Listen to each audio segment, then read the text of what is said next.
আসসালামু আলাইকুম ভিউয়ার্স, আল্লাহর রহমতে আপনারা সবাই নিশ্চয়ই খুব ভালো আছেন। আজ আবারও আপনাদের জন্য নিয়ে এসেছি নতুন আরেকটি রেসিপি। আজ আমি আপনাদের সাথে যে রেসিপিটি শেয়ার করব তা হলো জালি কুমড়ো কারি, এবং এর স্পেশালিটি হলো আমি এই জালি কুমড়ো কারিটি চান্দা গুঁড়ো মাছ দিয়ে তৈরি করব। যারা আজ প্রথম আমার রেসিপিটি দেখছেন তাদের কাছে ভালো লেগে থাকলে চ্যানেলটি সাবস্ক্রাইব করুন ও বেল আইকনটিতে ক্লিক করে রাখুন, তাহলে খুব সহজে আমার তৈরি করা মজার মজার রেসিপিগুলো আপনাদের কাছে পৌঁছে যাবে। আর যারা অলরেডি সাবস্ক্রাইব করে ফেলেছেন তাদেরকে অনেক অনেক ধন্যবাদ পাশে থাকার জন্য।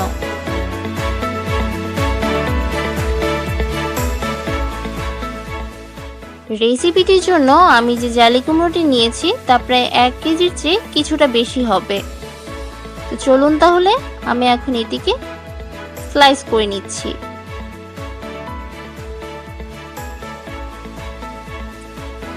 আপনারা আপনাদের পছন্দ মতো স্লাইস করে নিতে পারেন, তবে আমি যে কারিটি তৈরি করছি তার জন্য জালি কুমড়োগুলো এভাবে স্লাইস করলেই খুব বেশি সুন্দর লাগে।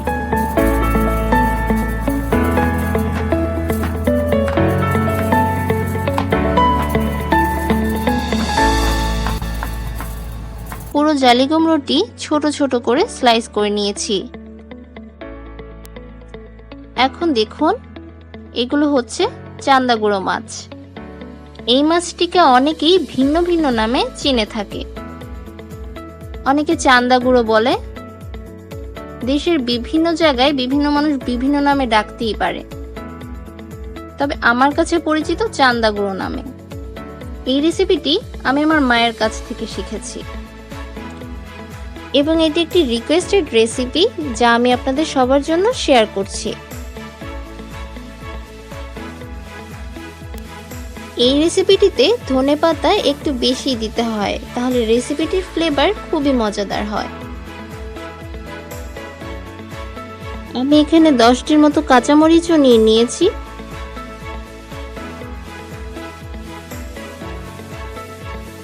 হাফ কাপ পেঁয়াজ কুচি নিয়েছি।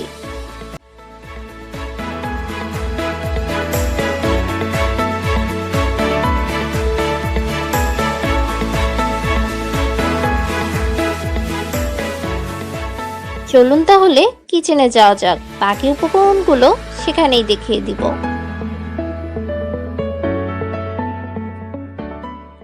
ফ্রাই প্যানটি কিছুটা গরম করে নিয়েছি।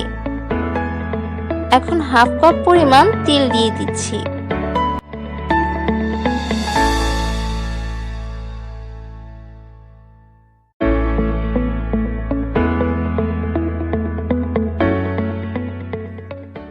হাফ কাপ পরিমাণ পেঁয়াজ কুচি দিয়ে দিচ্ছি।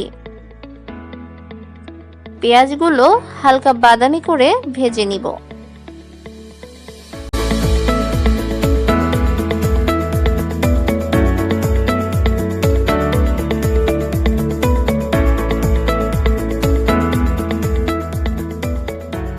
এক চা চামচ পরিমাণ লবণ দিয়ে দিচ্ছি।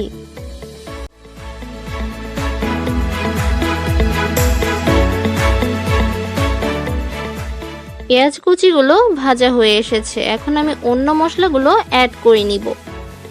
দিয়ে দিচ্ছি হাফ কাপ পরিমাণ পেঁয়াজ বাটা,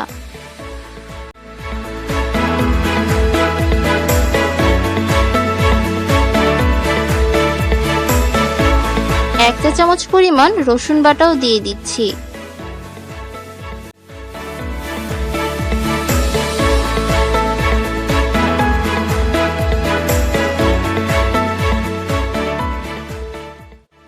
হাফ চা চামচ জিরা গুঁড়ো দিয়ে দিলাম।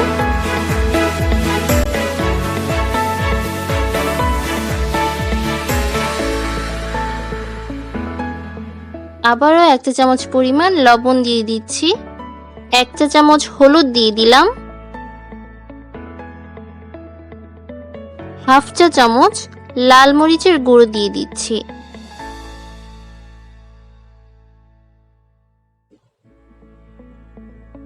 হাফ কাপ পরিমাণ পানি নিয়ে নিচ্ছি মশলাগুলো ভালো করে ভুনে নেওয়ার জন্য।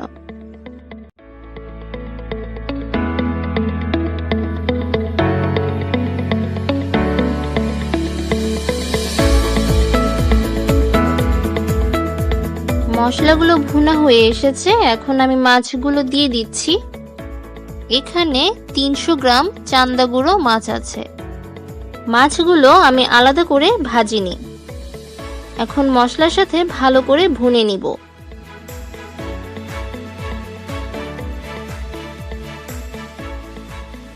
মাছের সাথে মশলাগুলো অনেকটাই মিক্সড হয়ে গেছে, এখন আমি টুকরো করে নেওয়া জালি কুমড়োগুলো দিয়ে দিব।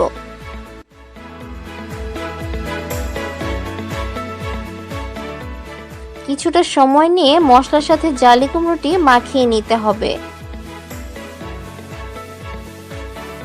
1 কাপ পরিমাণ পানি দিয়ে দিচ্ছি। রেসিপিটি কিন্তু খুবই মজাদার। যারা ছোট মাছ খেতে পছন্দ করেন তাদের কাছে খুবই পছন্দনীয় এই রেসিপিটি। এখন আমি 20 মিনিটের জন্য ঢেকে দিচ্ছি। তো কেমন লাগছে আমার এই রেসিপিটি? আপনার গুরুত্বপূর্ণ মতামত কমেন্টে জানিয়ে দিন। 20 মিনিট হয়ে গেছে, এখন আমি একটু নেড়ে দিচ্ছি।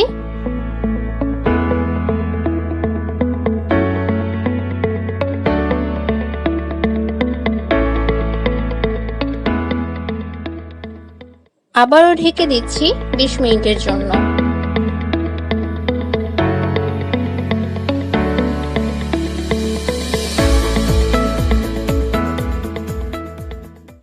20 মিনিট হয়ে এসেছে, আমি আবারও নেড়ে দিচ্ছি।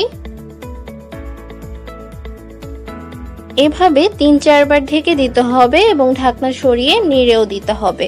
আমার এই ফুল রেসিপিটি তৈরি করতে 1 ঘন্টা সময় লেগে যেতে পারে বা তার চাইতে একটু বেশি সময় লাগতে পারে। আমি আবারও 10 মিনিটের জন্য ঢেকে দিচ্ছি।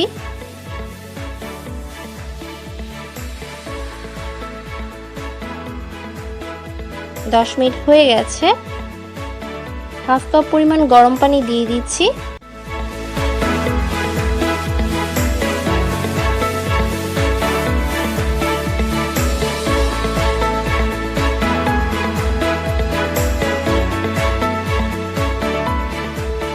আমি এখন কাঁচামরিচগুলো দিয়ে দিচ্ছি। আগেই বলেছিলাম আমি এখানে 10টির মতো কাঁচামরিচ নিয়েছি। ঝাল অবশ্যই আপনাদের পছন্দ মতো দিবেন, তবে এই রেসিপিটি একটু বেশি ঝাল হলেই ভালো লাগে। আবারও 1 চা চামচের মতো লবণ দিয়ে দিচ্ছি।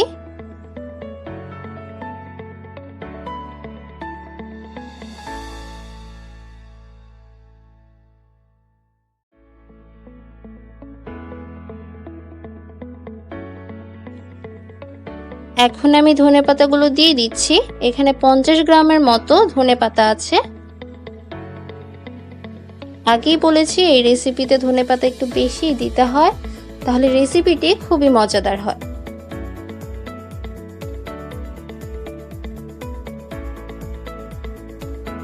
তৈরি হয়ে গেল জালি কুমড়ো কারির মজাদার রেসিপিটি।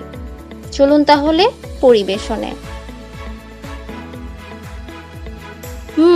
সত্যি খুব মজাদার একটি ঘ্রাণ আসছে। আপনারা বাসায় এটি তৈরি না করলে একদমই বুঝবেন না। জালি কুমড়ো কারিটি চান্দা গুঁড়ো মাছ দিয়ে অবশ্যই বাসায় তৈরি করবেন, তাহলে বুঝতে পারবেন এই রেসিপিটির আসল স্বাদ। জালি কুমড়ো এবং ছোট মাছ আমাদের বডির জন্য খুবই হেলদি দুটি খাবার। আমরা সবাই জানি ছোট মাছে ভিটামিন এর পরিমাণ খুব বেশি পরিমাণে থাকে এবং যা আমাদের বডির জন্য এসেনশিয়াল।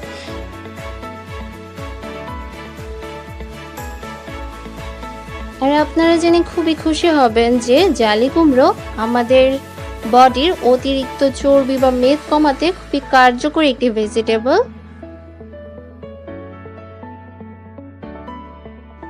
আর হ্যাঁ, জালি কুমড়ো আমাদের ত্বক ও চুলের জন্য খুবই হেল্পফুল একটি ভেজিটেবল। তাই আর দেরি না করে আজই তৈরি করে ফেলুন এই জালি কুমড়ো কারিটি।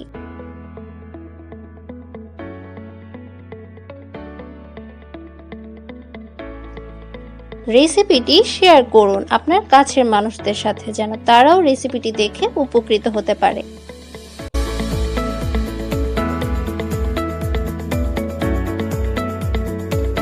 সবাইকে আবারও ধন্যবাদ সাথে থেকে রেসিপিটি দেখার জন্য। আসসালামু আলাইকুম।